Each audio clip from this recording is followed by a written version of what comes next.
What's everybody? What's up, everybody? Welcome to tonight's episode of the Frisco Report with my co-host Mike from Cowboys Corner. What's going on, Mike? What's going on, Joe? Yeah, man. So we got a lot to go into. I broke down some of the camp updates earlier today, and today we're going to actually break down the actual my camp projection that I did earlier in the season. We're going to break down the projection. We're going to see where some of these camp battles are at and who I have projected as clinching a roster spot. All right, so this is going to be fun. But without further ado, let's get straight into this, guys. Once we get through this, we'll take some comments and questions along the way. Appreciate everybody that's joining us live in the chat box. Everybody that's watching live here, appreciate all you guys. Make sure you hit like on this video as you enter. So first one, right off the bat, okay.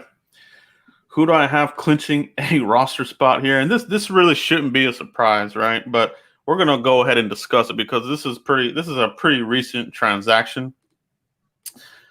But we're going with Everson Griffen. All right.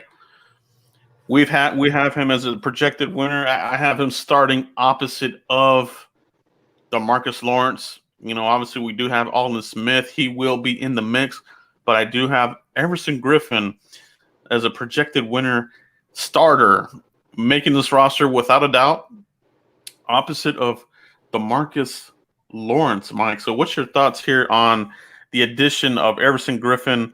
And do you have him pegged as your starting defensive end opposite of DeMarcus Lawrence? Absolutely, I do, Joe. And that's my projected winner. I think that's the Frisco Report's projected winner right there. The guy plays with the high motor. He had to wait a long time to get signed to a team, and it's happened to be a team his dad and his uncle loved. Everson Walls, Everson Griffen. That's how he got the name. And I think he's where he wants to be at the tail end of his career. And I think he has a lot left in the tank. And so far during this training camp, the motor is high. There's still gas in that tank for Everson Griffen. Yeah, very productive. I think he had like 8 sacks last season, Pro Bowls under his belt. Still has plenty of gas in the tank. This was the ultimate steal, you know. When he was available, they were talking about him or Jadeveon Clowney. What was his number going to be? And we got him on a base of 3. You know, it can go up to $6 million. So what a deal.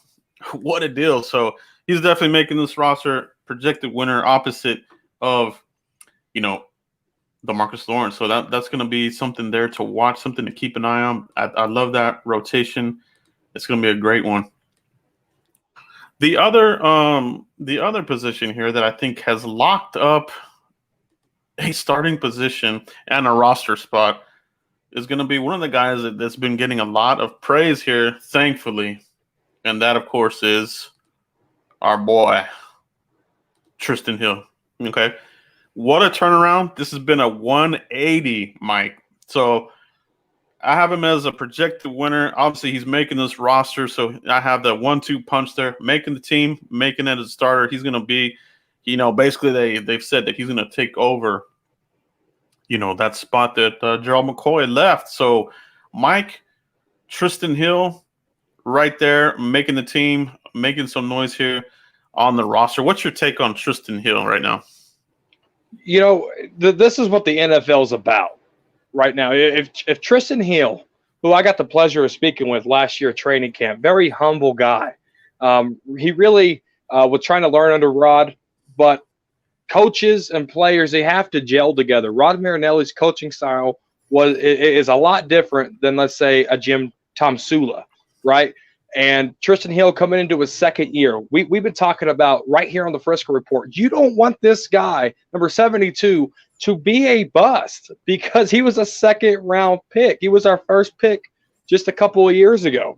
And Jim Tomsula, if he can really turn Trysten Hill on with that explosive defensive line that we're projected to have anyway, right, then – this right here, this is what the NFL is about. If he can really turn it around, he didn't get much snaps under Jason Garrett's coaching staff.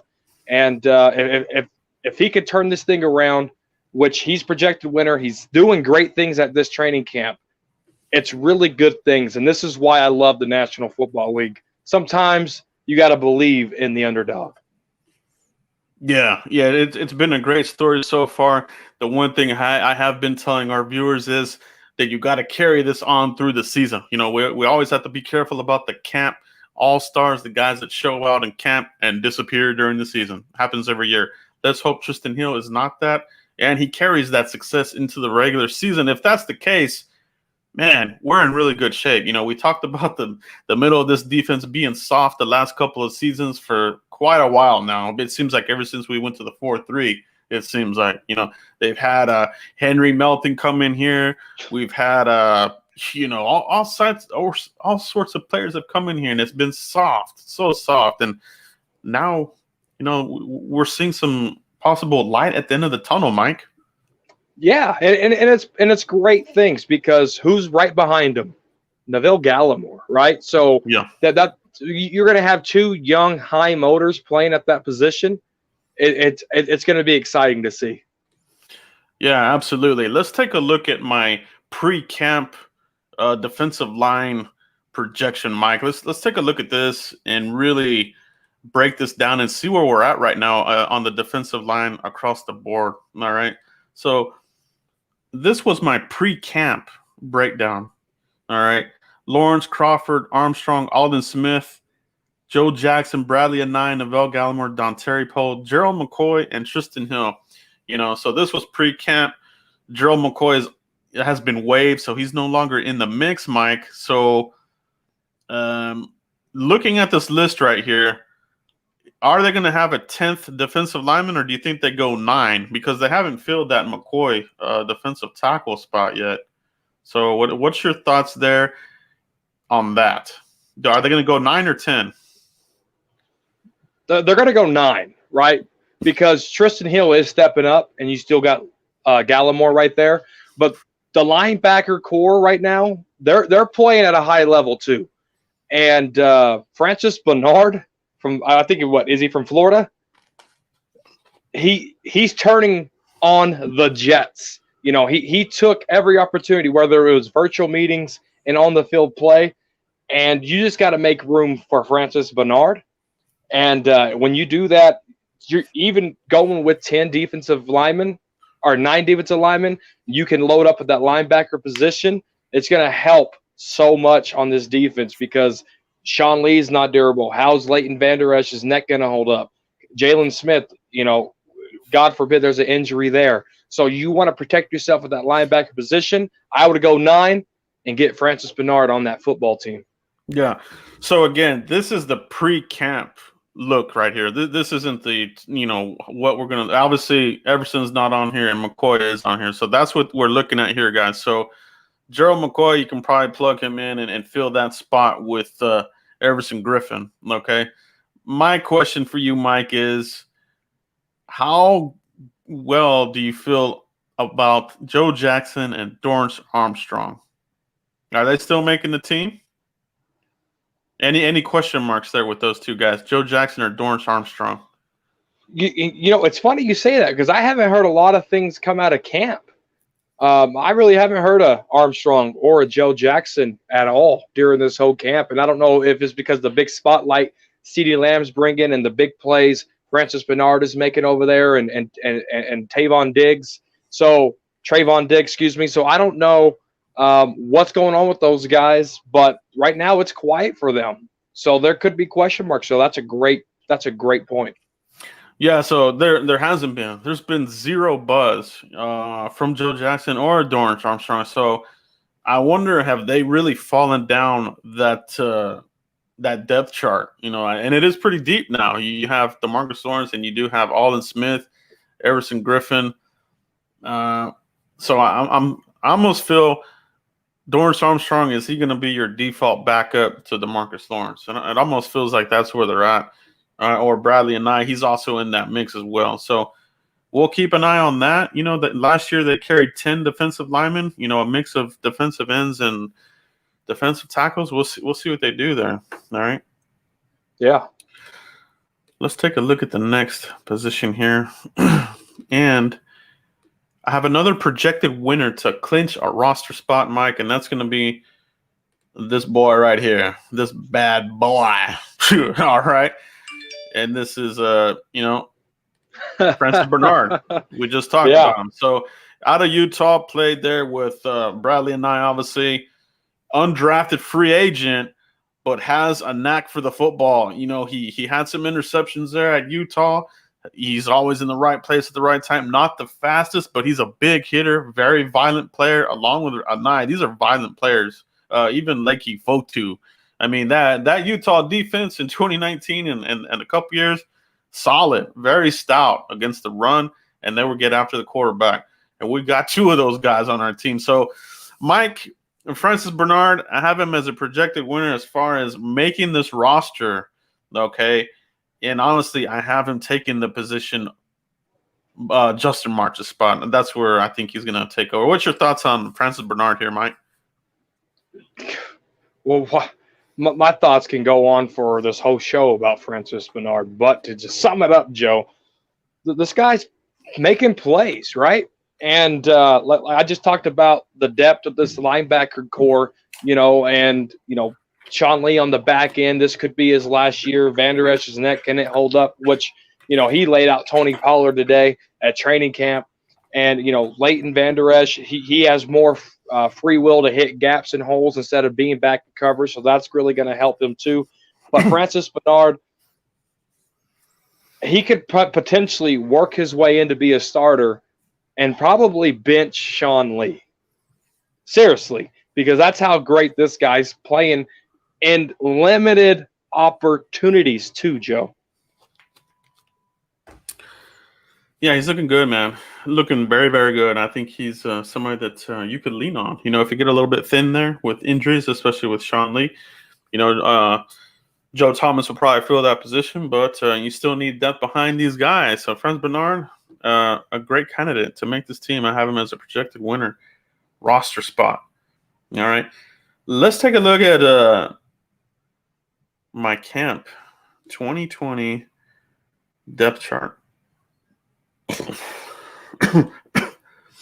Excuse me. Sean Lee, Jalen Smith, LVE, Luke Gifford, Joe Thomas. That's what I had coming in the camp, and I think that's how it's going to shape out. What do you think, Mike? I think that's a great linebacker piece to your 55-man roster.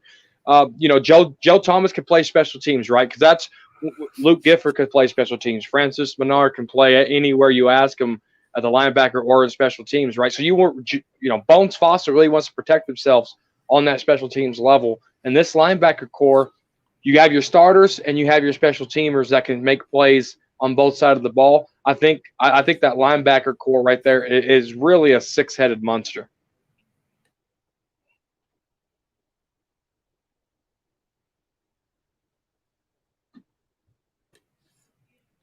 Yeah, so that's a very good look there, and I think that's what it's going to shape up to be, guys. Let me know what you guys think in the comments. Do you think they go 6 deep, and do you think this will be the 6? Let me know in the comments. Let us know. All right? Let us know, guys. So let's go on to the next position, and that's going to be our DBs, everybody. So let's take a look at this. And now we're going to take a look at this player here is making some noise here, and we're talking no other than Trevon Diggs. Projected winner. Now I have him making the team, obviously. Now, do I have him as a starter? Not quite, Mike, but I do have him as making this, and he's getting a lot of buzz. Him and CeeDee Lamb. So, what's your thoughts here on this guy right here? Well, he's taking advantage of opportunities, right? Because I just talked about how rookies don't get that many snaps anyway, right? Jordan Lewis went down with an apparent ankle injury, and Trevon Diggs is getting more reps than he was just 2 weeks ago when all this thing first started, right? And he's taking advantage of all opportunities. He's turning his head to the ball. I've never seen a Cowboys corner in the past 5 years turn and look for a football. Never seen it, right? And he's bringing that. Cheeto's bringing that too. And Trevon Diggs, his brother Stephon, wide receiver, he was a wide receiver too, so he could kind of figure out motions of wide receivers and how they're getting upfield and cutting and breaking, right? So he has an upper hand on some of these lower tier wide receivers, right? And he'll probably have, his hands full with DeAndre Hopkins and, if Megatron was still in the league, and Julio Jones, right? So, but he's taking advantage of opportunities, and he's not just playing corner one, corner two. He's playing in the slot corner too, and he's manhandling our tight ends in coverage. Yeah, it's like you said, he's actually turning his head, and we saw Cheeto do that. So I remember I saw you tweet that our cornerbacks are actually turning around and making plays on the ball, right? It's not so much their back is towards the ball and they're trying to guess where the ball is going. So I love that, man. It's been a long time since we've had these cornerbacks actually attack the ball, right? That's what you want. That's what you want. I mean, we've been screaming for interceptions, for turnovers. We've been trying to get this thing going for a long time, and they're bringing in cover corners. They're bringing in very intelligent corners to go in here and really put money where their mouth is on turnovers.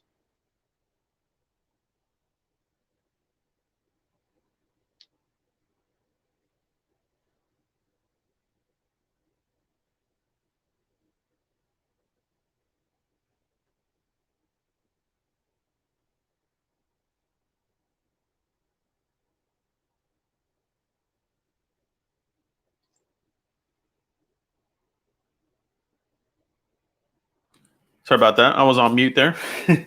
Mike, go ahead and break down these 10. Obviously, Maurice Kennedy is not on the roster. He opted out. So, who fills that 10th spot? The Cowboys carried 10 DBs last year, combination of corners and safeties. So, what's your thought on these 10 here, Mike? And any surprises? No, not at all. I mean, Anthony Brown was really making, opportunities happen too. But, who is going to replace Maurice Kennedy, that special teams guy? Because that's exactly what he was. And, that position's open.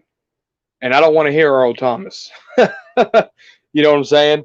I mean, that position's open for that 10th spot. And I can see him just for the simple fact of special teams and, coverage and things of that sort. But I do you have Reggie Robinson in here?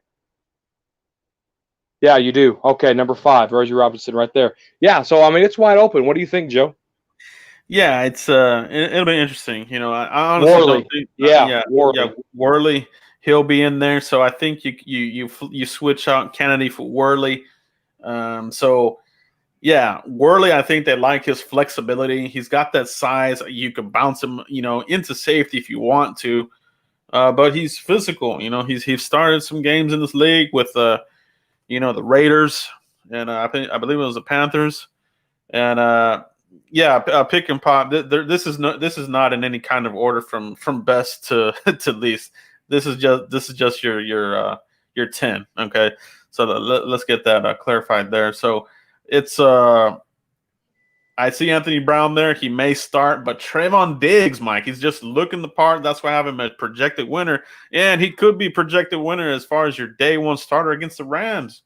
So is that out of the realm of reality, Mike, or do you think they're still going to roll out Anthony Brown there or Worley?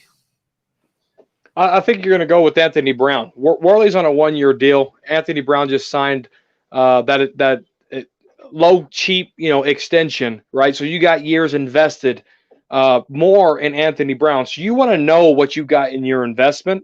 And I think Anthony Brown will go before Worley, but it's Anthony Brown's spot to lose, Joe.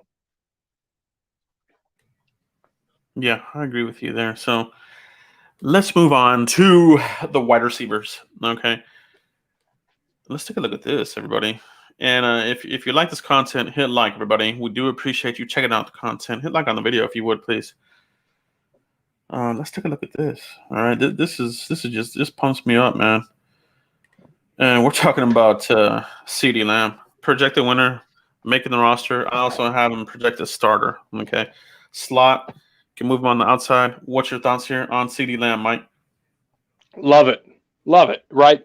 Randall Cobb gave us a piece last year of what that position can do, and he set it up perfectly for TD to come in here and take advantage. I think the guy had 3 touchdowns today in practice. The game's not too big for him. He's learning terminology. He's probably learning blocking assignments.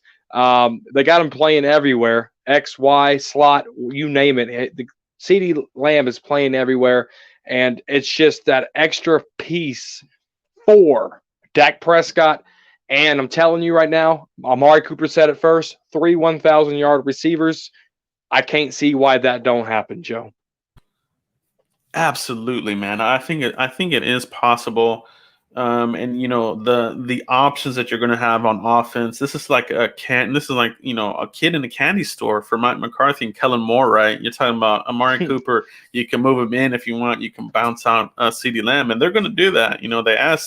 They asked Amari Cooper this question, and he said, "Yeah, as a matter of fact, I want them to do that. I want them to move us around and make us unpredictable, right?" So coming from Amari Cooper, you see the humbleness, the ability to share the wealth and become very prolific. Like we said, if you want to make that magical run, you need some of that magic. You need it on offense, high potent, prolific offense, or a dominating defense. Everybody, I think we have the opportunity to have both, Mike.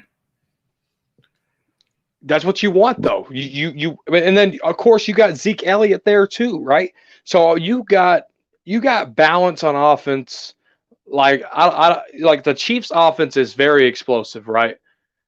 But they don't have that balance, I don't think. And now you got Zeke, and you got this 3-headed wide receiving core with CeeDee Lamb involved in it.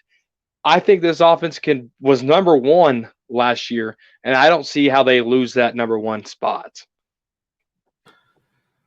Absolutely. The other receiver here that we're going to talk about that I think has clinched himself a roster spot, Mike, is going to be this player right here, baby.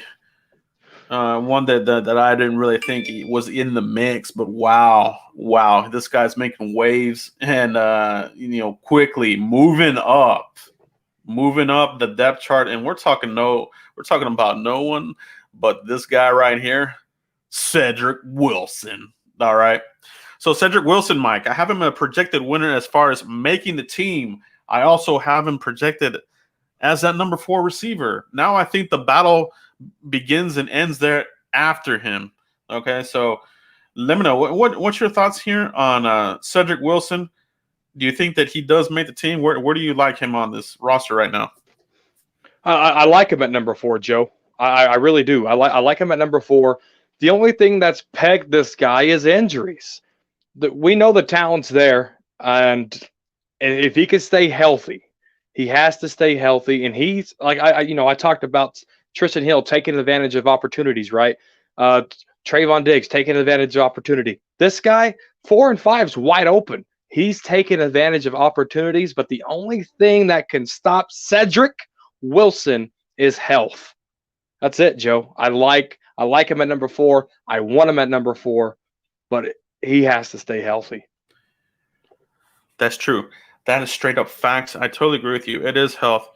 He's had the injury bug. Okay, so but if he can stay healthy, I think he's well on course to be a very important part of this offense. Not only in the offense, but they're kind of looking at him in the return game, punt returns, return game. So Cedric Wilson gives Fossil a little bit of that flexibility as far as having a gunner, having a return guy, having somebody that can be out there. But yeah, you're right on, man. The injuries, that is a concern. If you play special teams and if he's out there, he's going to have to be durable. Now, Amari Cooper did come out and say that, when they had that wide receiver summit there at Dak Prescott's house working out, that he noticed that he looked bigger, he looked stronger, he looked faster.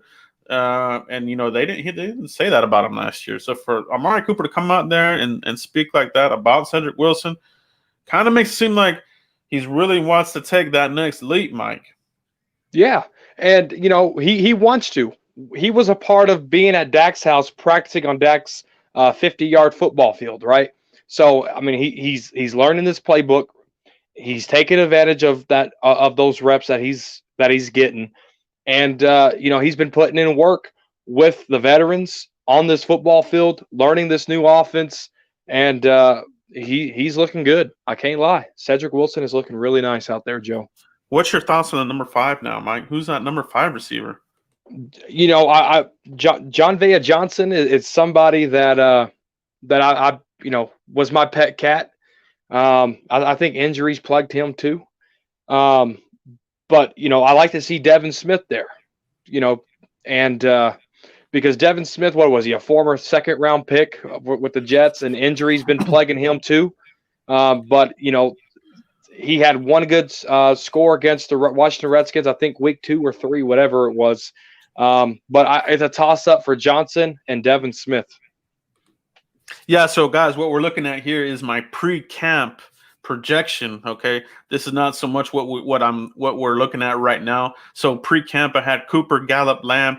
I did have Smith as my number 4 because I thought, with the veteran and the experience, that deep threat option, that he was going to lock up that 4th position. We're not seeing that so much, So I do have Cedric Wilson leapfrogging these guys, taking that number 4 spot, Mike. So that 5th wide receiver spot, everybody, let us know in the comments. Let us know in the chat box. Who's that number 5 wide receiver? Is it going to be Ventel Bryant, Aaron Parker, or John Vea Johnson? Ventel Bryant. He could play special teams. And I think he had a touchdown against the Giants, if I'm not mistaken, on a slant from the slot. And, he made a lot of tackles on special teams last year. If they go 6, Devin Smith might be out. Devin Smith could be out. And if they go 5, Devin Smith could be. If they go 6, I don't see why you can't keep those players like we just talked about. But Bryant, huge special teams addition.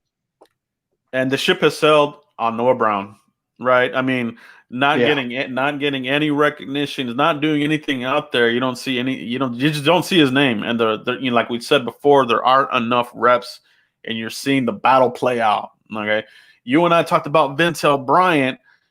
Coming on at the end of the year on special teams, could he be that ace for Fossil, right? And can he back you up? So I think that that 5th wide receiver spot, that's going to be the final battle there, right? So, and it's going to be a fun one. And this weekend we do have that blue-white scrimmage, guys. Sunday. All the marbles, baby. They're on the table. They're playing for all the marbles. These last guys trying to catch these last roster spots, they got to show up, man. They got to show up. Who's it going to be? Let us know in the comments, guys. Do you have John Vea Johnson possibly sneaking in there with the speed and making plays? Or is he going to be the guy that he's been the last couple seasons? A camp all-star, fails to show up when the lights turn on. Is he going to be that? Does Ventel Bryant make that leap? Aaron Parker, the undrafted rookie, looked good early on. We haven't heard much more on him since then, Mike. But I think the battle there is gonna be something special. It's gonna be fun to watch, Mike. Yeah, absolutely. And Cedric Wilson, he's taking advantage of that number 4. So 5, 6, it's a battle, and that's what you want. You want competition. We've been talking about it on this Frisco report. Don't settle. Do not settle. They need to go out there and bring in some comp, and I think they really did that. You don't want to settle, right? You always want to improve this roster so you can come onto the field and hit these NFC chumps in the mouth with all your force, with the elbows, baby. Knock them out, and if they try to get up, knock them down again. I feel like our defense is going to be that. They're just going to maul you all 4 quarters. In the offense, Mike, they're going to put so much pressure on the opposing defenses, right? How are they going to stop us? I mean, not to get full of ourselves, and obviously, you still got to play these games, man, but you got to like what the Cowboys are doing right now, right? The only thing that they can is what's hurting us is you got Cam Irving out, you got Lael Collins hurt, you got Tyron Smith, hurt too. So I mean, the weakest link right now is our offensive line. Yeah. And if you put pressure on Dak, I mean, that's what we want to do as a defense, right? Put pressure on quarterbacks. Look at our front 7. That can just happen to us just like that. And what we could be talking about till these players get healthy is all dishwasher water. You know what I'm saying?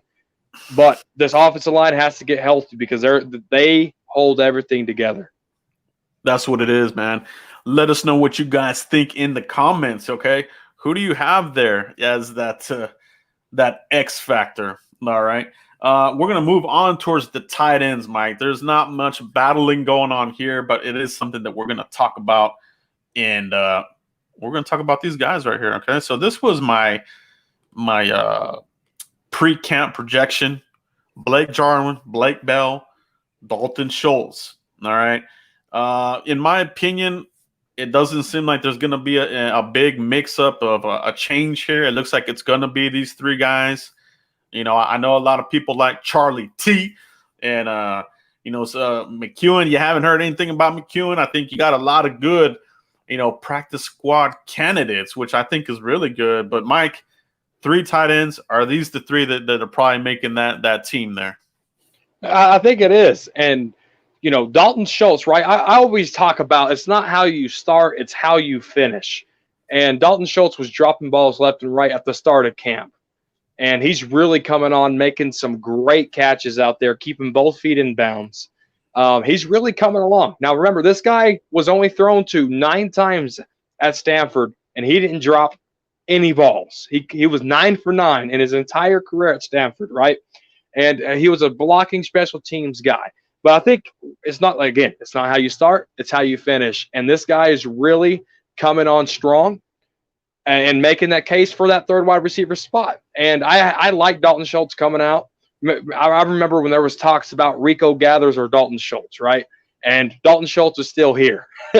And I really like him. Blake Bell, the bulldozer fullback, right? Jameis Awaliye opted out. So Blake Bell's a huge piece to your blocking for your running back. And maybe with the injured offensive line, right? So huge addition. And then obviously Blake Jarwin destroying up middles, right? Maybe you might see some old-fashioned Y option in there, a lot of post routes, like a Zach Ertz-esque route tree. Yeah. I could see that happening, Joe. Yeah, for sure, man. So Blake Jarwin, the red zone threat, right? He's looking good in the practice 7-on-7s, these types of things, being a solid red zone target for Dak Prescott and Andy Dalton and these guys. And Blake Bell, the Belldozer. Yeah, I agree. This is a guy you can line up next to Zeke as an H-back and flank him out of the backfield and go to work. Short yardage situations. This guy's gonna pound you and hurt you. Okay, so. A part of that prolific Kansas City offense last year, there was a reason. He was able to open up some holes for those running backs. And, those bubble screens, they got a lot of success with a lot of that speed. Cowboys have a similar thing here with CeeDee Lamb. So you get CeeDee Lamb, the ball in open space on bubbles, and you got somebody like a Blake Bell blocking for him. Boom, you're going to open up some seams. He's gone, baby. So, Blake Bell, I think he's probably a low key, addition that's really gonna pay off for us. That I think we need to pay attention to. Dalton Schultz probably gonna finish out his contract here, his rookie year contract. They're probably gonna add somebody, right? Either in 2021, they're either gonna elevate somebody from practice squad or possibly draft another tight end. So I think we're looking good there at tight end. Let's take a look at the next position group, and that's going to be our offensive line. Let's take a look at offensive line, Mike. All right. And this is going to get a little bit interesting because we are getting close to it, okay? September 5th, you got to start making cuts. September 6th, the waivers, you got to have your final roster in place for September 6th, okay? So that's next week, right? This week is already almost done. Blue-white scrimmage. That's the make or break right there. Yeah, blue-white scrimmage is where it's going to be at, baby. And then, like, the next week, you're going to have some walkthroughs, final preparation, that kind of thing. So let's take a look at the offensive line. Excuse me. Great conversation in the chat box. Appreciate it. Make sure you hit like on this video, everybody. It helps out the channel immensely. Can't do it without you checking out the Frisco Report with Cowboys Corner and myself. So, Mike, let's take a look at this.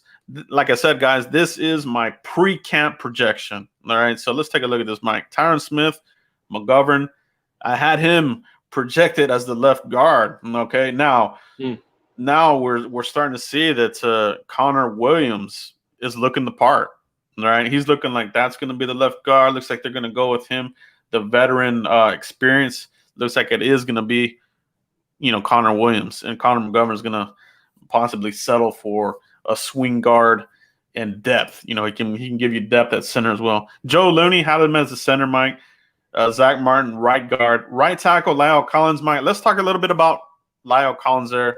Right tackle came in here out of shape. Some reports are saying very out of shape. So what is your thoughts? Are you disappointed that Lyle Collins showed up in this condition?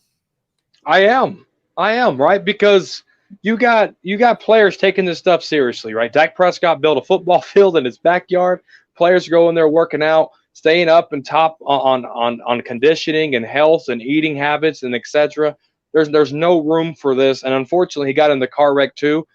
I don't know if that set him behind also, but Lyle Collins coming in here, really taking this big turd that he took. It's not, and he just got that extension. It's not looking good. Yeah, no, it is, man. It really is. You can't sugarcoat this and say, oh, he's gonna be okay and this and that. This is not a good look. You got a new staff in here. Everybody else was able to show up. So what the heck's going on there? So for his part, hopefully he can get ready. The people that said that he was very out of shape, you kind of think that maybe that is the case because he's still working himself back. He's not ready yet, and here we are. We're already about, they're running out of time here. So is he going to be ready? Is he going to be there against the Rams, Mike, as your right tackle? Yeah, there's in shape, what he's trying to get into, and then there's football shape. Football shape, right? Yeah. And September 13th is knocking on the door. And if he ain't ready, I don't want Mitch Hyatt in there. Are you kidding me? Tank Lawrence is eating him up and spitting him out. And Cam Irving, he needs to hurry up and get healthy. I don't know a lot about the guy except him being a Cleveland Brown, but Mitch Hyatt looks like Chaz Green Jr. over there. Yeah, it's an interesting deal, and honestly, I wonder, just thinking out loud, if it's not Brandon Knight, because I think he might end up ultimately being that swing tackle. If he's not the guy, do they look at our boy Connor McGovern? He has played all positions on the offensive line there, going back from high school and Penn State. So, do they dig into the bag there deep of tricks there and take a look at McGovern at right tackle? I'm interested to see. They need to do that now. They need to start doing that now. Yeah, they give him a peek. So we'll see what happens there. I think Brandon Knight ultimately is still the guy there. Hopefully Lyle Collins can get in there, man, because that Rams defense is not to be slept on. You have a lot of obviously you got to double team sometimes. Aaron Donald and they've got some speed there at linebacker. So it'll be interesting to see what goes on there. I'm not really marking that as an easy win right now because I think we might be facing some issues there on offensive line. Brandon Knight, Mike, offensive center backup. Tyler Biadasz looks like he's going to be, backing up Joe Looney for right now. But you are hearing good things about Tyler Biadasz that, he's making some strides. He's not making the biggest plays, but the snaps are limited. And that kind of thing, Mike. And Cameron Irving still hasn't showed up. I wonder if he even makes the team. I wonder if he gets cut. All right. Well, Mitch Hyatt needs to hurry up and step it up. Yeah, so Mitch Hyatt, he was Mitch Hyatt, different from Wyatt. So Mitch Hyatt was the Clemson offensive tackle that the Cowboys had to elevate from the practice squad because on the final, at the end of the year, teams were trying to poach him off the Cowboys team. So former offensive tackle for the Clemson Tigers, Mitch Hyatt, they elevated him from practice squad. You haven't heard too much about him, and it does look like more that they're giving these options to Wyatt. And Wyatt, like you said, is getting his lunch ate up. So as far as where we're looking at here for your offensive line, Mike, I almost feel that if Cameron Irvin's not ready, you got to dump him and pick somebody up on waivers, I would think. So what's your thoughts on possibly adding another body here? Well, if they're going to do that, you need to do that now. Zach Martin He's the best in the game. If you're going to put somebody to the right of him, they need to start building that chemistry now. And like now, Joe, and you talked about McGovern sliding over there. If they're going to do that, it's time to do it now because Zach Martin, that communication piece, that guy needs to understand what this best right guard in football is talking about and go and help Dak Prescott throw to these guys. That offensive line right now is the weakest link. Yeah, big time, big time. Let's go ahead and cover running backs. We're going to take a look at my pre-camp depth chart. All right, and this does kind of match what we're hearing coming out of training camp right now, Mike. So let's take a look at this. So my pre-camp evaluation, I had Ezekiel Elliott making the team, Tony Pollard, Rico Dowdle, and Shewo Ola Nelua. All right. Let's try to say that 3 times in a row. No. Impossible. Yes. Yeah. So, Mike, so looking at this list here, right? So this is my pre-camp, projection. We are hearing that Rico Dowdle is looking pretty good out there. You know, his feet are good. He's elusive, playing with power, and he's got some size to him. So, in Dane Brugler's draft guide, when I broke him down, as far as a little brief break on our undrafted players, Rico Dowdle, Dane Brugler said that he could stick with the team if he's able to get over his injuries. Rico Dowdle, that's his thing. Everything else is good. Everything else is really good. So if you got this guy going in here and without injuries, I think you're good. No Anderson, I don't have Jed Anderson in here, man, unless he makes a play there for special teams. Rico Dowdle's outplaying him. That's just the facts of it right now. And Shewo is the fullback. So I got Shewo as a fullback. Mike, what's your thoughts here? Do they even go 4 deep or do they go 3? Because in the last couple seasons, it has been 3. It's been Zeke, Pollard, and a fullback. So I'm actually giving an extra roster spot here. Somebody that you might be able to elevate to the 55-man roster with Rico Dowdle. So what's your thoughts on running backs, Mike? Well, I think in order to carry 4, you can only carry 2 quarterbacks. I get it. It's 55, but, there's a lot of talent on defense you don't want to let slip away too.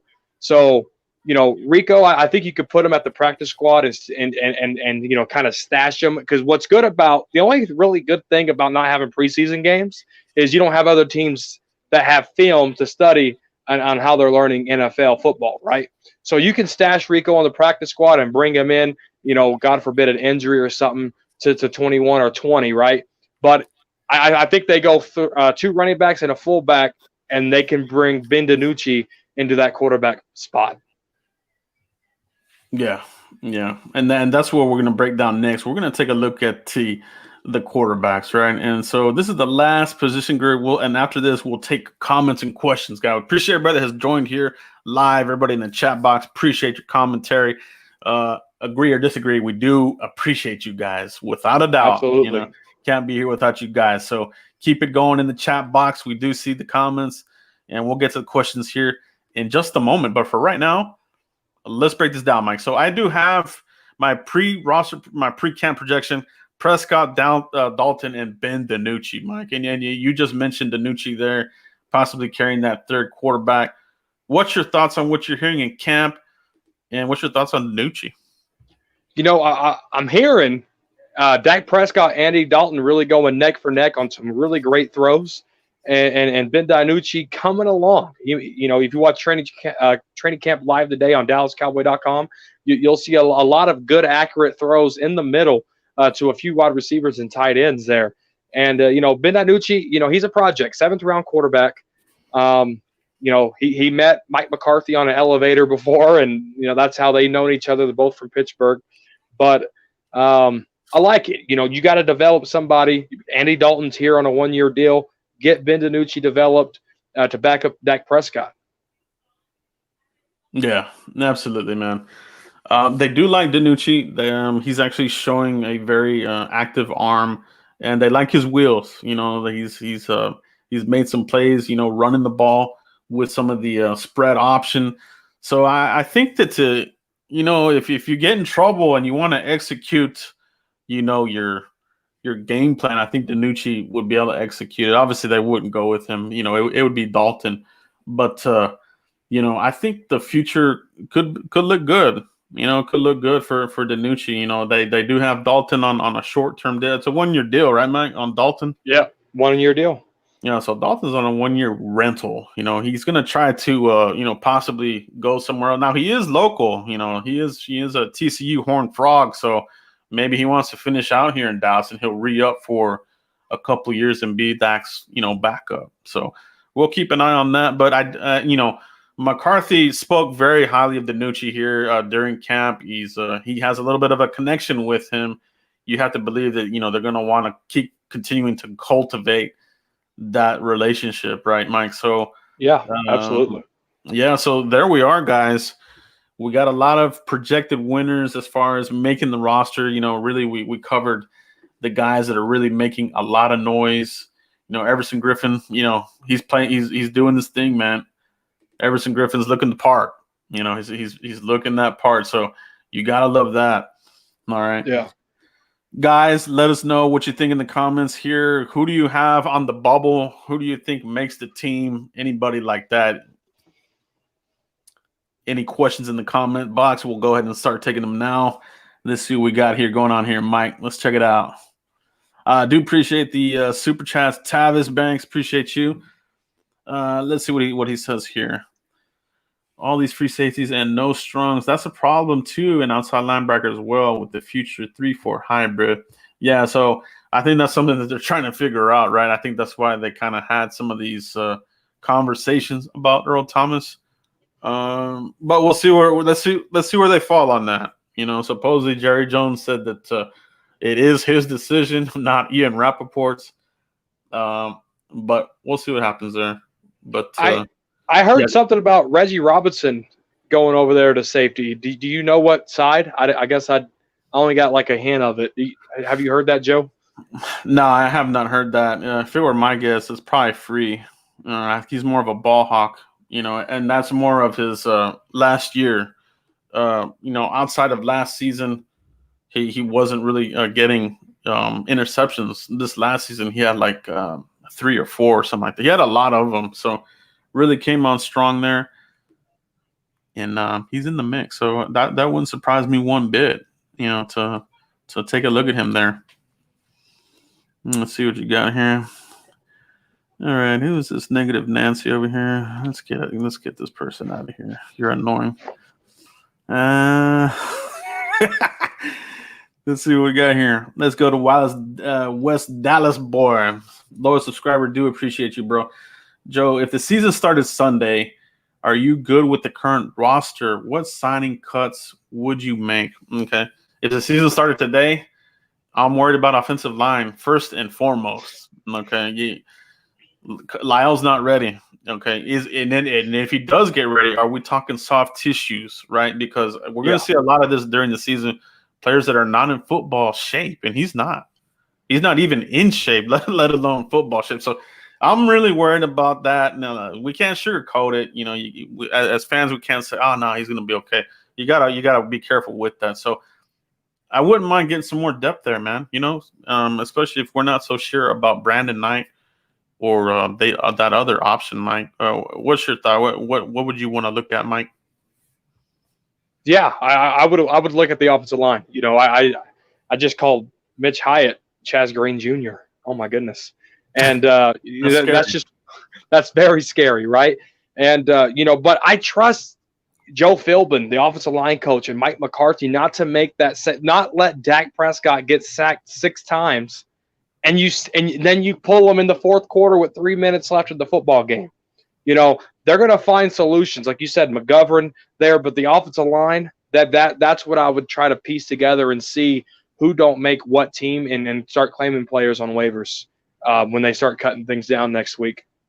Yeah, that's what's going to happen. And don't be surprised if they do make a trade. And it is maybe not necessarily offensive line, but, some teams do this. Instead of battling out for a waiver person, they might just throw a late round pick and go ahead and pick that person up rather than having to battle the other 31 teams for a waiver person, right? So, you might see that. We'll see what happens. We know that the Cowboys did add this other offensive tackle. Not any good either, unfortunately. He's not gonna cut it either. I like this one here.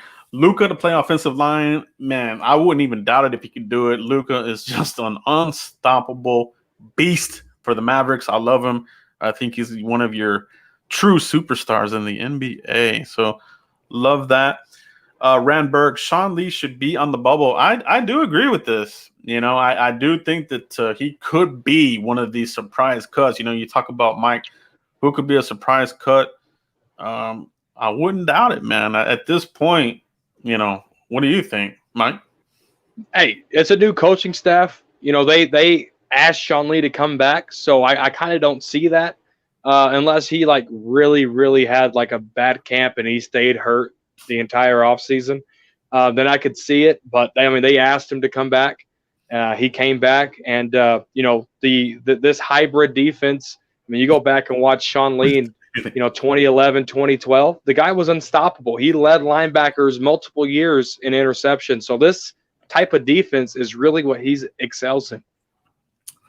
That is the great point that a lot of people are forgetting about Sean Lee. He excelled in this 3-4 type of defense, playing in the nickel, roaming around the field, making tackles. So that experience goes a long way, but with Sean Lee, it's just been about the health, He'll make plays, then you miss him. But the good thing about the Cowboys is now that you miss him, it doesn't cripple the defense, doesn't cripple the team like it has in the past. The Guru, we need Sean Lee. He has high football IQ and leadership. Yeah, no doubt. So that is the other aspect of this. Do they keep him more as a backup? Maybe he's not the backup to these guys. Maybe it is Joe Thomas, and Sean Lee is a little bit demoted, you could say, more of a player coach type of role. So we'll see. He's definitely on his final ride with the Cowboys. Mike, Izzy Prado, can you see us running multiple defenses, Mike? First down running 4-3 and coming back on second down in a 3-4 look. What's your thoughts, Mike? I can see it. I can see it. Depending on the situation of the game, how many yards they need to move the sticks, with the depth we just went over and projected winners and stuff, it's a Swiss Army knife. And Mike Nolan, if I was him, I'd be smiling ear to ear because you got a lot of Swiss Army knives. You got some hell of pass rushers chasing after quarterbacks. I can see multiple look defenses for sure. Great question. Yeah, for sure. Surprise cut. I think it could be Sean Lee, obviously. Donnell Jenkins, the punter, right? So, we kind of talked about this last time, Mike. Could it be that he's going to, he's getting a little bit of the benefit of the doubt with the injury, and now you have a new coach here? Are you kind of looking at the blue-white scrimmage on Chris Jones here? If he stinks it up, they need to do something, or what? I'm looking at everybody, right? Number one, but Bones Fossil just interviewed on DallasCowboy.com and made a point. He said when they had to cut down from 90 to 80, he picked his 3 special teamers, right? Zerline, Chris Jones, and LP Ladisor. Those are the 3 guys they wanted to work together from here on out when they made 90 to 80 man roster cuts. Yeah. Chris Jones has to turn the ball over some way, form, or fashion to get off this team because Bone Fossil seen something that he liked in Chris Jones, and I'll be really surprised if it's Chris Jones leaving after hearing what Bones Fossil just said about the special team core. Yeah, no, the one thing that Chris Jones does have in his bag of tricks is the trickery, right? He has passed the ball and he can run the ball. He can tuck and run with the ball. He's got some good speed to him. So I think that's something that really attracts Bone Fossil because Fossil does like to do trickery. He does like to do fake field goals, fake punts, these kinds of things.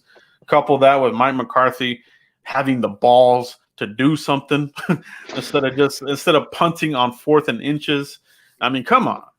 How do you not go for it with Zeke Elliott on 4th and inches? Boggled my mind. All right. Those days are over.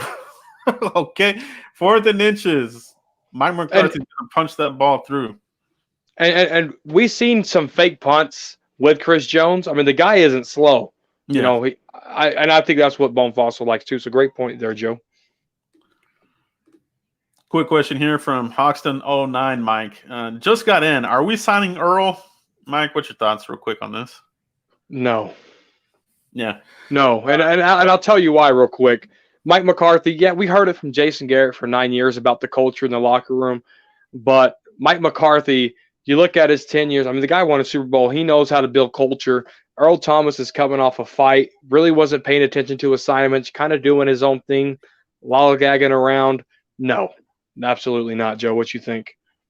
Yeah. If I mentioned this earlier, if we do sign him, good. If we don't, I'm fine with it. So that's really where I'm at with it. I'm not right now like maybe like 2 seasons ago where I was like, yeah, man, let's do it. Let's do it. I like where we're in. I think the defense is in good shape right now. So if they bring him on, that's good. If not, I'm good with it. So we'll see what happens there.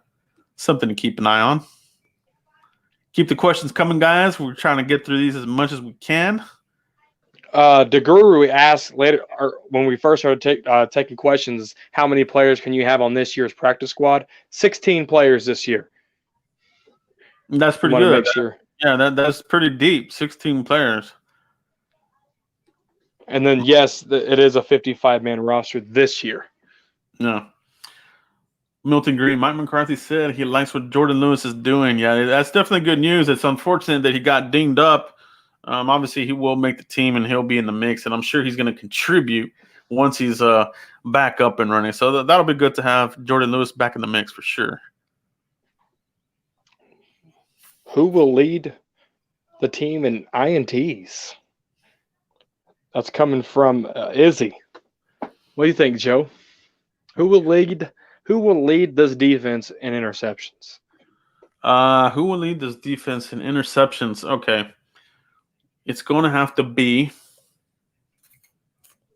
I think I'm going to go with Xavier Woods. I think he'll show up and grab some of these interceptions. I'm going to go with him. I'm going to say 5.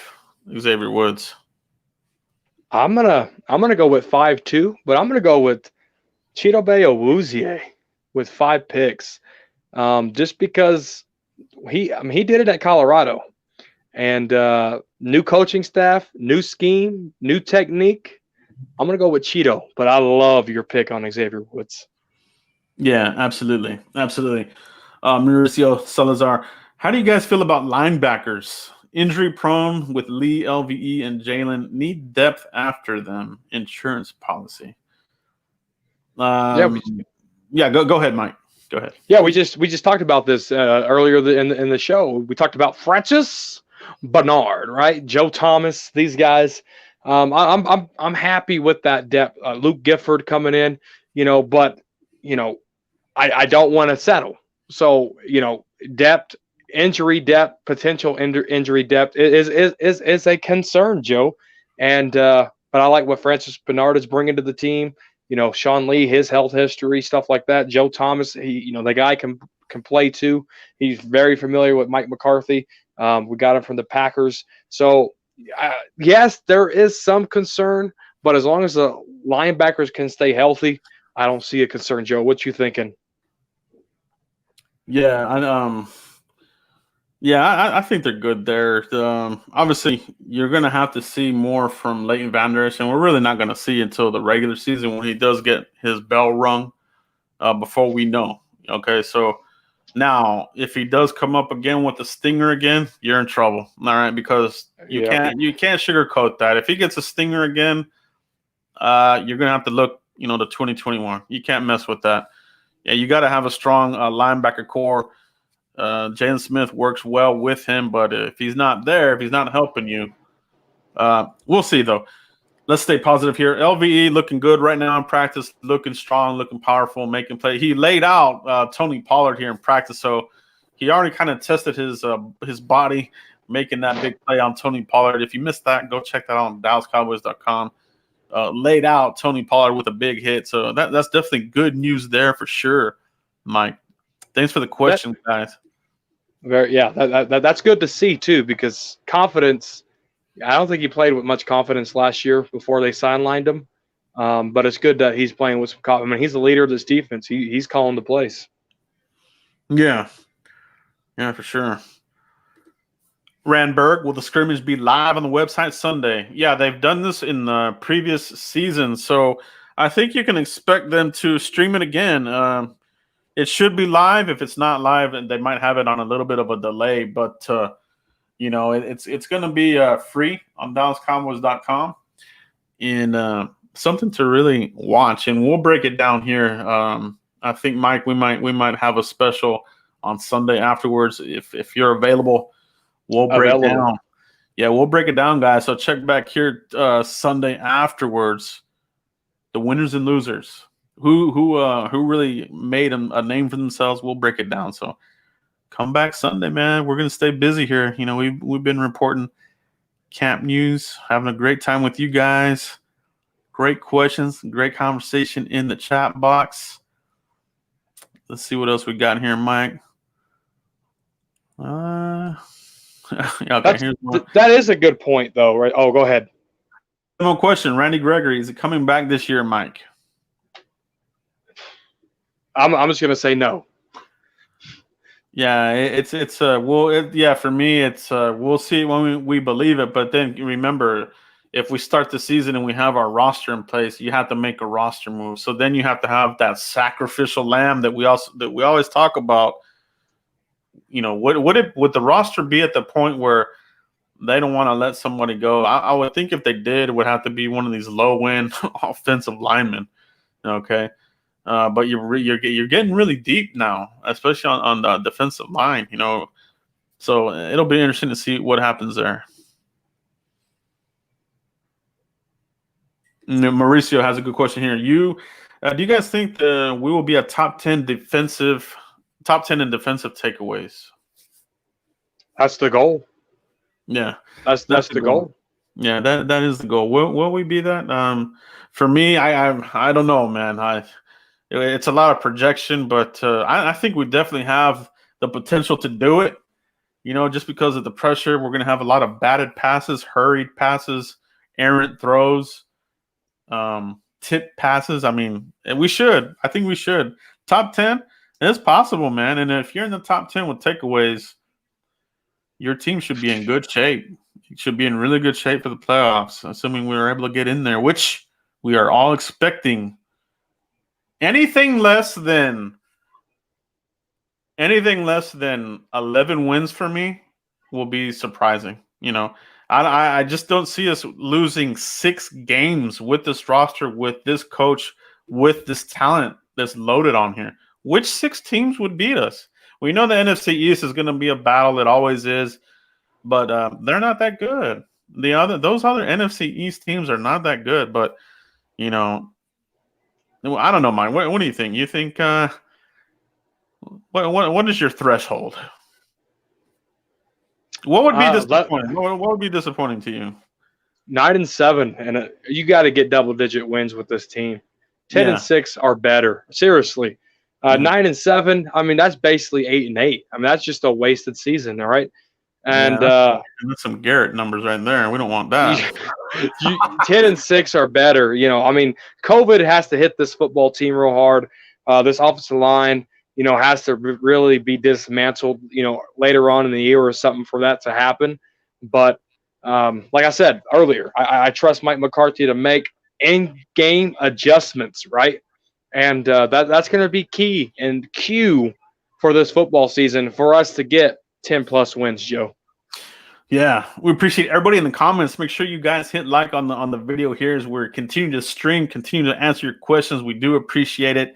I love this comment here from Ready Red Triple D. Boy Scouts don't win championships. Yeah, that's for sure, man. And another reason why I love the hiring of Emerson Griffin. That guy has some edge to him, you know.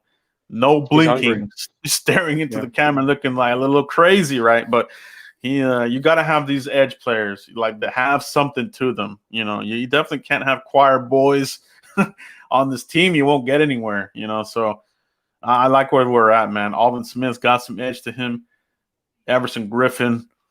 I mean, Hill, I think has a little bit of that in him. He has a little bit of Jay Ratliff in him. He hates the media, doesn't like to talk to the media. He's backing it up on the field. All right, so I do like that so far. Yeah, Boy Scouts don't win championships, and being good on paper doesn't win championships. They got to go out there and execute, take balls away, score touchdowns, don't miss field goals. You be better in red zone efficiencies than what they have been. They were great on third down. When we got inside the 20 last year, we couldn't cash it in. And they got to be able to cash in the red zone. Yeah, I love that. Here's a funny one here. This comes from One and Done, Mike. Are you concerned with CD's skinny legs? you know what's fun? I got a story. All right. Speaking of skinny legs, in what year was it? December 11th, 2011, Cowboys versus Giants. That was Jason Pierre-Paul's rookie year when he blocked our field goal, Dan Bailey's field goal, right? The game, Miles Austin lost the ball in the lights, and I was in the dugout, the Miller Lite party pass, and Orlando Scandrick was walking by, and I happened to, I was looking down then looking up. Orlando Scandrick's legs was that big. He was probably had the skinniest legs I've ever seen. So I don't think skinny legs is a concern. Yeah, I'm concerned about it. I think when you look at the rest of his frame, the way he's built, everything is a proportion, right? Now, if he had a big torso and the skinny legs, you might have an issue there. But nah, I think he's fine, and he's still a rookie. I'm sure he'll bulk up as we go. You look at somebody like a DeAndre Hopkins when he came into the league, similar build. Now you look at DeAndre Hopkins in the league now. Bigger hamstrings, calves. He looks a little bit more built, right? And CeeDee Lamb kind of models his game after Nuke, so I'm not worried about it. I think we're fine there, man. Yeah. Oh yeah, don't worry about legs. Don't worry about chicken legs. Yeah. Chickens run fast. Yeah. I ain't worried about it, man. He's making those plays. That's all that matters to me. You know what I mean? Absolutely. That's what it boils down to. Chicken legs or no chicken legs, make plays. Mm-hmm.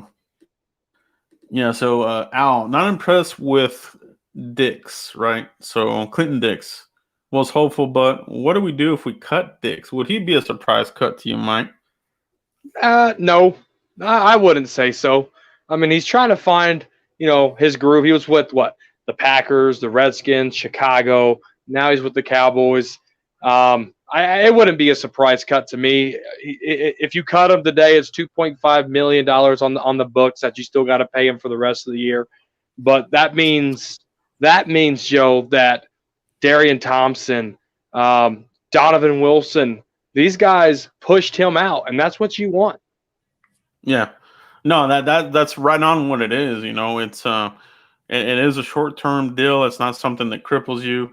They've done this in the past with some other safeties, or that had some name recognition, came in here and didn't even make the team. So it wouldn't surprise me.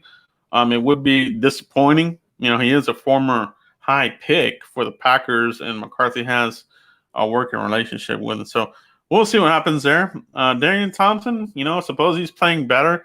He's definitely not the long-term answer for me. Neither of those two guys are. So at some point, you got to figure that thing out. Is it going to be Donovan Wilson, or are they just going to go with what they have right now and then get somebody in the draft? We'll see. All right, let's see what else we got here, guys. Great questions. Comments in the chat box on fire. Donald Jenkinsons. Donnell, when is it time to start talking Rams? Yeah, it's right around the corner. It'll be here by the time you know it. But yeah, I mean, we kind of are talking about a little bit, when it comes to offensive line. Lyle Collins, will he be ready there? Who is going to be that slot cornerback to cover Cooper Kupp? Let's hope Jordan Lewis is ready to rock and roll. If not, I want Jordan Lewis there for sure. Yeah, I want Jordan Lewis on Cooper Kupp in the slot. I think he can X him out, the pressure.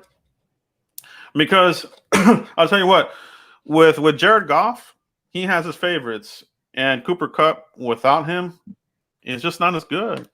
He's not as good. If you can take him out of this game, you're in good shape.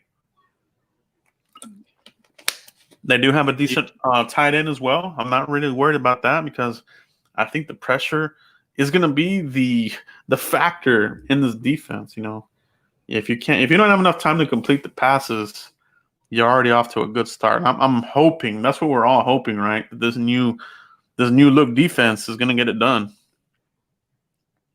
That's what you want. That's what you want. That's what you want for sure, bro. Why don't we give Donovan Wilson a shot? They are giving him a look. You know, he got some pretty good praise here early on in camp. So let's not sleep on him. Excuse me. Skeptical fan, appreciate it. Appreciate the super chat there. Go Cowboys. Thank you very much, sir. Absolutely. Do appreciate that. Looking forward to the blue-white game Sunday, the Guru. Yeah, it's going to be a lot of fun, guys. We will be back here live after that, and we'll break that down, and we'll take a look at the highs and lows, who stood out, who's making a really push for these final spots. Because I really do think that this is going to be a big game for these perimeter players that are on the bubble. They got to show up in this game because this is your de facto preseason game, Mike. Right? That's what it is. It's very important, right? And I think they're going to split it up. You know, probably have 1s, 2s, 3s. I mean, they're going to mix it up, and there's going to be probably 100 cameras watching this thing, and every move, every gesture on the sideline. I mean, things players are being watched, and this is their quote unquote preseason game to go out there, go 100 miles an hour. They've been working up to this. Hopefully, I'm hoping no injuries, and go out there and make if you get coaches to turn their head and they're looking at you, you're probably doing something right. If they're shaking their head and looking at you, you're probably doing something wrong. And you got to go make sure that they're turning heads and looking at you. Yeah, you definitely want to turn heads. Now, the other thing to keep in mind here when you check out the blue-white scrimmage, it's going to be vanilla defense, vanilla offense. They're not going to show their cards to the rest of the league because everything we see, the rest of the league will be seeing. So they're not going to give out, these these plays, bubble screens to CeeDee Lamb or some of these trickery plays. So a lot of that will wait until the season. So I wouldn't expect too much exotic defensive alignment. So if we get to the game and you don't see this hybrid blitzing scheme, don't get turned off by it. They're not going to show the cards. That's just what it is. Vanilla. Yeah. Very vanilla. Skeptical fan. We did talk about this. You think Lyle will be ready for week 1? Hopefully. But the big question is, what will the football shape be with? Is he going to alternate with somebody? Is he going to play in the blue-white scrimmage? I'm curious to see where he's going to be at. I don't even know. You can't alternate him with some, not during a game. Yeah, that's true. Yeah. You got to have some continuity. Yeah, you're right about that. So, yeah, just not a good look for him, bro. And not to be negative, but I mean, it is what it is, right? I mean, he did it to himself. I mean, okay, if it would have been Zeke, people would have been all over Zeke. Zeke showing up here, out of shape. You see the gut. Where's the six-pack? La'el Collins, you can't give him a pass, bro. Right. And I'm not talking about you, skeptical fan. I'm just talking about people in general. You can't give La'el a pass here. I mean, come on, man. You got an extension. Let's rock and roll, baby. Let's go, La'el. Let's go. You got to take this stuff seriously. When I was talking about eating Baconators, I wasn't talking about the offensive line. I was talking about our defensive line. Yeah, exactly. Here's a good question here. We kind of touched on this blue-silver, Mike. Do you think Diggs will start week 1? Yeah. I mean, he's your second-round draft pick, and they had a first overall grade on him. And he's taking advantage of those opportunities. And I mean, he's playing slot, he's playing outside, he's playing a lot of places, and I don't see why he wouldn't be starting. Cheeto, Diggs, Jordan Lue. Man, that's a nasty corner combo. Now, for me, I think where he might have a better shot to start is if Jay Lu's not ready and you got to move down Anthony Brown to the slot, where he's played a lot of slot before, and then you got to put Worley or somebody out there, right? The thing about starting him week one, you're going to know Sean McVay is going to go after him with all his fury. So you got to be ready for it.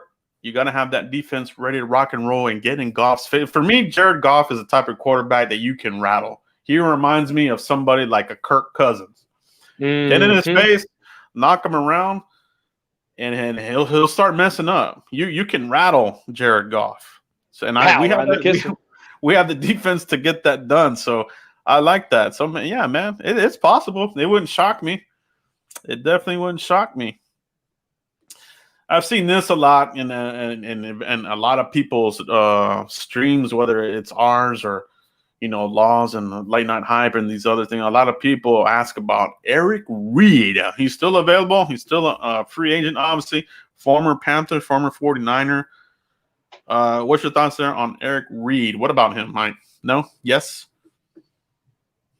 So we talk about culture, and that's why I said no to Earl Thomas, because the culture aspect of it. And Eric Reed, he has a diva persona to me, and it has nothing to do with kneeling or speaking up about social injustice, because I 1,000% support that. It's just there's a diva thing that turns me off about him, and I think it can cause, some Antonio Brown issues, right? And I'm putting that in quotations, in our locker room. Joe, am I wrong? I just wonder. I want to know why did they get rid of him already? Why didn't he stick with the Panthers? Right. I think you got to do a little bit more digging there on Eric Reed. But coming out, the draft, and there with the 49ers early in his career, he was a hell of a player. No doubt about that. Can't take that away from him. His brother's looking pretty good for the Texans, so they do have the pedigree, the bloodlines. But I got to dig a little bit deeper on what's going on there with that, But I'm always open to improving the roster. We always talk about that, Mike. So don't settle. Yeah, you never know. I mean, who thought that we were going to get Alden Smith on April Fool's Day? I didn't. I'm pretty sure a lot of other people didn't either. Cowboys have really flipped the script a little bit this season, if you will. So you never know, man. And you know what's crazy about that? We signed McLean, number 55, Rolando McLean, on April Fool's too. I thought it was a big joke, to be honest. And same thing with Alden Smith. It's weird how it works out.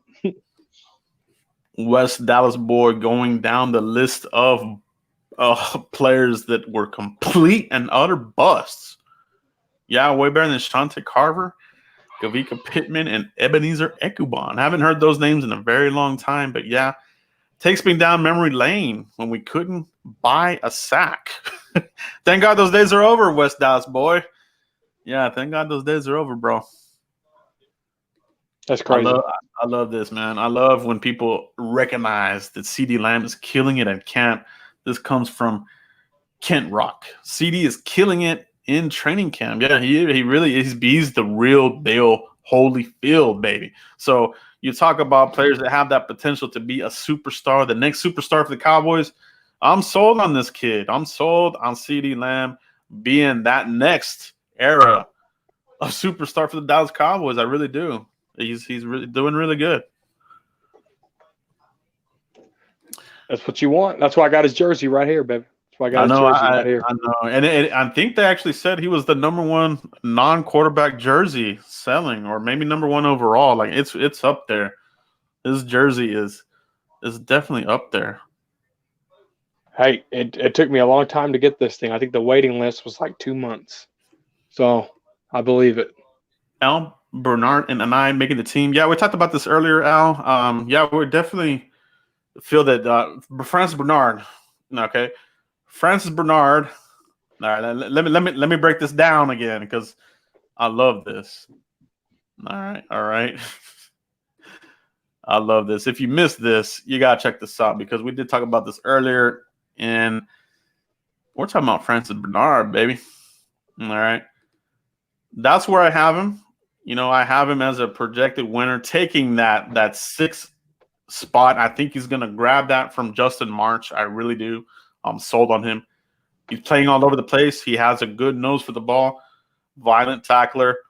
Obviously, he's not going to chase you down because he's not the fastest linebacker. But if you know where to be, that can compensate for speed. That actually makes you faster. Jimmy Johnson has talked about that. Some of these other coaches, knowing where to be, can make you faster. You play faster, right? When you know where you need to be, Mike. Yeah, and it's very important, exactly. If you know where you are, you play fast because you know what you're doing. You're not thinking because, if you're thinking and trying to play, it's really going to mess you up. So if you trust your playbook, you trust your coaches, and you go out there and play those X's and O's and ace them, you're going to be really productive in this league. Yeah, absolutely. So, Al, that's where we fall on Franz Bernard. We have him making this team. I have him clinching a roster spot. Looked really good. I think he's gives you good depth as well and special teams guy. So I think he checks all the boxes. Thanks for the question, Al. Let's see what else we got here. We got a lot of great comments, a lot of questions. We are trying to get to as many as we can. We'll get to a few more here. It's amazing how fast time goes by, Mike.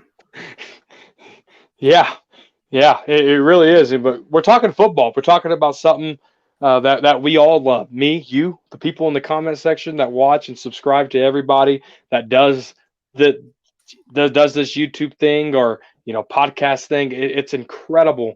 How strong and consistent Cowboy Nation is. Got a question here from Darth Terminati.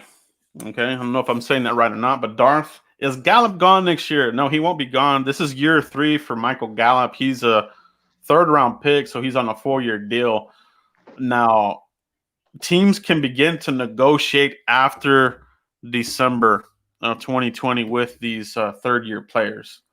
That's when that window opens up. So, if in January, if they're in the playoffs, they want to extend them a deal, they can. But I would expect him to get an extension. I think Michael Gallup is a player that he's going to earn himself a second contract, right? He's just too good of a player. And I think he's the future along with CeeDee Lamb. Now, Amari Cooper, that contract, the way they built it, it's more of a 2-year extension. The Cowboys have that ejection button after 2021. Okay, so that's pretty strategic for the Cowboys, business side of it. We know that there is a business side to this deal. So, there's a little bit of that window. So let's try to win some Super Bowls. And, maybe they do keep, Amari Cooper on the full deal. But they did protect themselves there.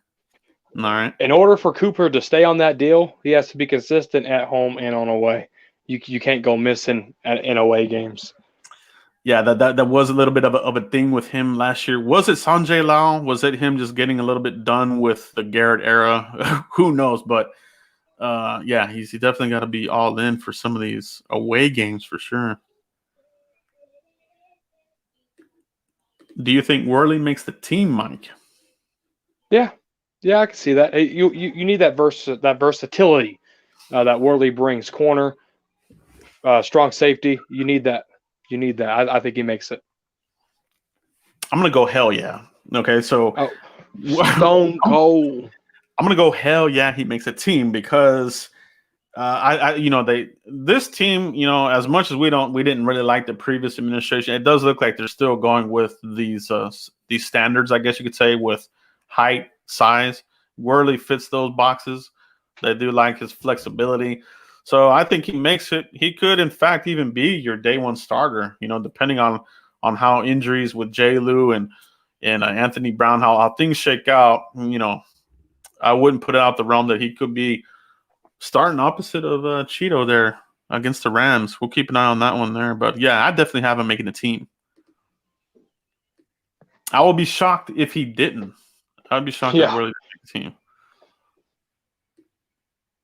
Let's see what other questions we got in here, guys.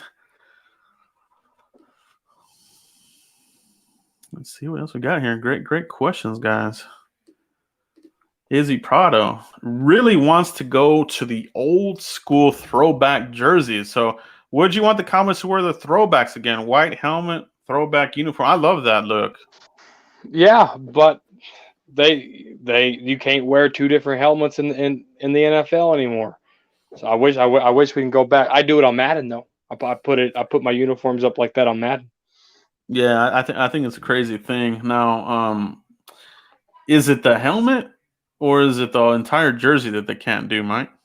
It's just the helmet for safety and concussion protocol. So they want the player to use the exact same helmet through the whole entire year because that's the helmet that accustomed to for shock waves and things, and it's very hard to adjust those things with the new helmet on the fly. Yeah. All right, guys. I think we are good there. We could keep this thing going on and on forever. You guys are knocking it out in the chat box. Thanks to everybody that joined us live. Hit like on this video if you haven't already. Make sure you subscribe to the channel here. And if you want to hear the audio version of this, it will be out on podcast. Make sure you hit up the Frisco Report on Podbean, also on Spotify. So if you want to check this out, we are on Spotify for the audio version. Mike, let everybody know where they can find you if they haven't already. Yeah, absolutely. Thank you, guys. Great questions, great interaction. Absolutely love what I do. Cowboys Corner, where you can find me right here on YouTube. Just look for the double C's, right? Cowboys Corner, and then _ Cowboys Corner on Twitter, at _ Cowboys Corner on Twitter. Just click on the link. It's right there. Don't forget to go to www.thefriscoreport.com, and the links to the channels on there also. Joe, it's always been fun. Absolutely, man. And appreciate every one of you guys. Appreciate all these super chats, all the conversation in here. Can't do this without you guys. And it's a lot of fun when we come out here and talk Cowboys. Like I said, I'll be here during the week doing a little bit more of the post-draft breakdowns. And Mike and I will be here after the blue-white scrimmage. So make sure you hit the bell notification and get notified for that, guys. So that's it for us, for the Frisco Report, for Cowboys Corner and myself, Cowboys Blog. We will catch you for the next one. Peace, everybody. Peace.